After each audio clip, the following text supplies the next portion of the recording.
श्री रामचरितमानस में गोस्वामी तुलसीदास जी कहते हैं, सकल पदारथ है जगमाही, कर्महीन नर पावत नाही।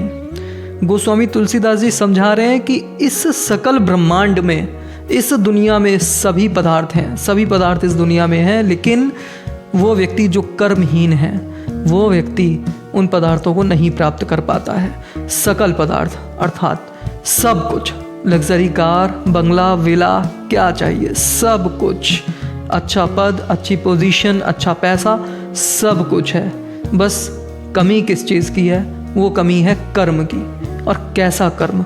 कर्म वो जो तपस्या बन जाए। और तपस्या क्या होती है? याद रखिएगा, तपस्या अनवरत होती है, कंसिस्टेंट होती है, तपस्या में भंग नहीं होता है, तपस्या रुकनी नहीं चाहिए।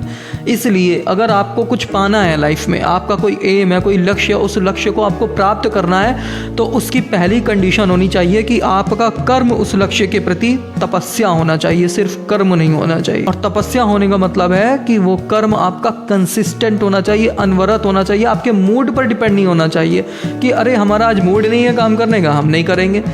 ऐसा नहीं होना चाहिए। आप मूड के हिसाब से आपका कर्म नहीं चलना चाहिए, आपका कर्म आपके हिसाब से चलना चाहिए, क्योंकि वो आपको आपके लक्ष्य तक पहुंचा रहा है। इसलिए कभी देखा है आपने हवाई जहाज़ को?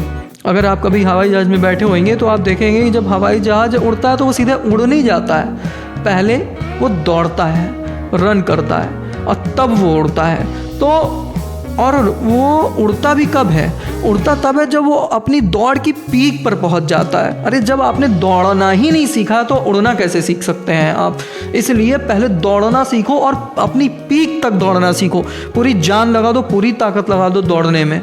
और जिस दिन पूरी जान के साथ दौड़ना सीख गए, उस दिन उड़ना भी सीख जाओगे। इसलिए अगर अपने लक्ष्य को प्राप्त करना है तो कर्म करना सीखो और कर्म को तपस्या बनाओ, कंसिस्टेंट कर्म करो, तेजी से कर्म करो, दौड़ कर कर्म करो, बिना मूड के कर्म करो, मूड ना हो तो भी कर्म करो, तब अपने लक्ष्य को हासिल कर पाओगे और दुनिया हासिल कर पाओगे। इसलिए कर्म करो और कर्म करके दुनिया की हर एक चीज़ को हासिल कर सकते हो।